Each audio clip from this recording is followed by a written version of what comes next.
Cellphone இது நமக்கு ஃப்ரெண்டா இல்ல எதிரியா? டீடைல்டா பார்க்கலாமா? செல்போன் பயன்படுத்துறதுனால புகை மதுக்கு அடிமையா இருக்கிறவங்களுக்கு வரக்கூடிய ப்ராப்ளம் கூட செல்போனுக்கு அடிமையாகிறவங்களுக்கு வருது. அடிமையெல்லாம் ஆகல, நான் பயன்படுத்த தான் செய்றேன் அப்படின்னு சொன்னாலும் காலப்போக்கில் அதுவும் ஒரு அடிமைத்தனமாக தான் மாறுது அப்படின்றதுக்கான விளக்கத்தை தான் இந்த வீடியோல நீங்க பார்க்க போறீங்க. ஸோ முதலாம் மது அண்ட் புகை இதுதான் கொஞ்சம் கொஞ்சமாக உயிரை கொள்ளக்கூடிய ஒரு விஷயம் அப்படின்னு சொல்லிட்டு இருந்தாங்க. இப்போ அதோட தேர்டா இந்த மொபைல் ஃபோனையும் அஃப்கோர்ஸ் சேர்த்துக்கலாம். இந்த மொபைல் ஃபோனை பயன்படுத்துறதுனால நோமோஃபோபியா அப்படின்ற ஒரு நோய் வரதுக்கான அபாயமும் இருக்கு அப்படின்னு சொல்லப்படுது. ஸோ ஒரு மொபைல் ஃபோன் உங்களுடைய ஹார்மோன் கெமிக்கல் ரியாக்ஷன் பாடியவே மாத்துது அப்படின்னு சொன்னா உங்களால கண்டிப்பா இப்போ நம்ப முடியாது. ஆனா அதுதான் நிஜம். ஸோ இதை ஸ்லோ பாய்சன் அப்படின்னு சொல்றாங்க. நல்லா யோசிச்சு பாருங்க. Mobile is a slow poison. உடனடியா உங்களை கொல்லாது, ஆனா உங்களுடைய மனதையும் உங்களுடைய ரியாக்ஷனையும் கொஞ்சம் கொஞ்சமா மாத்துது. ஸோ இப்போ நான் ஃபர்ஸ்ட் கேட்ட கேள்விக்கான ஆன்சர், மொபைல் ஃபோன் நம்மளுடைய ஃப்ரெண்டா எனிமியா அப்படின்னு கேட்டால் ரெண்டுமே கிடையாது.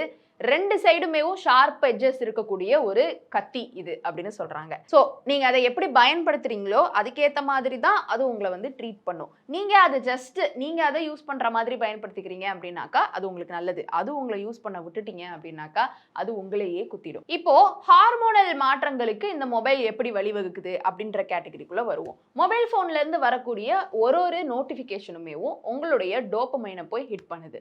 ஸோ காலப்போக்கில் அந்த டோபமைன் ஹிட்டுக்கு உங்க பாடி ஏங்க ஆரம்பிச்சிருது.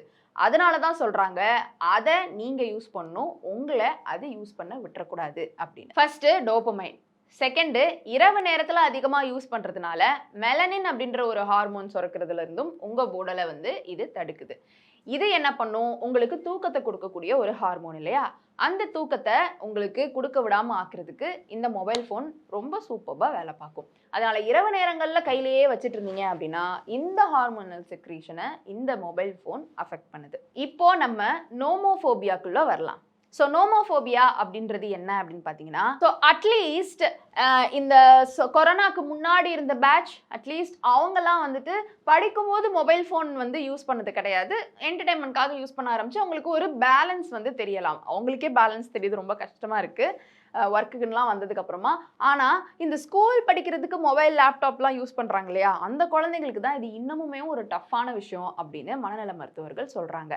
ஸோ பெற்றோர்களே இப்போ உங்கள் கையில் தான் இருக்குது. குழந்தைங்களை வளர்க்கும் போது இந்த காலகட்டத்தில் மொபைல் ஃபோன் அதிகமாக கொடுத்து அதில் அதிகமாக படிக்க வைக்காம ஹிஸ்ட்ரிக்கு போனோன்னா நம்ம எப்படி படித்தோம் அட்லீஸ்ட் அந்த மாதிரியாச்சும் உட்காந்து பேப்பர் புக் அதில் வச்சு வெளியில் போய் விளையாடுறதுக்கு கிரவுண்ட் கேம்ஸ் நம்ம ஃபோன்லேயே எல்லாத்தையுமே கொடுக்காம எல்லாத்தையுமே பார்த்துக்க வேண்டியது தான் பெற்றோர்களுடைய ஒரு கடமையாகவும் இருக்குது. இந்த மொபைல் ஃபோன் ஒரு அடிக்ஷன் மட்டும் இல்லை, அது நாளடைவில் உங்களுடைய பாடியிலையும் மைண்ட்லையும் நிறைய சேஞ்சஸை கொண்டு வருது. உங்களுடைய ஹார்மோனில் சேஞ்சஸ் கொண்டு வருது. அந்த ஹார்மோனுடைய சேஞ்சஸ் நாளடைவில் ஃபிசிக்கலி உங்களை வேற ஒரு கட்டத்துக்கு மாற்றும் கண்டிப்பாக. அதனால எதுக்கு தேவையோ அதுக்கு மட்டும் அந்த மொபைல் ஃபோனை பயன்படுத்திட்டு மூட்டை கட்டி தூக்கி ஓரமாக வச்சிருங்க தேவையில்லாத சமயத்தில். இந்த வீடியோ உங்களுக்கு பயனுள்ளதாக இருந்ததா? உங்களுடைய கருத்துக்களை கீழே கமெண்ட் பாக்ஸில் ரியா என் கூட ஷேர் பண்ணலாம்.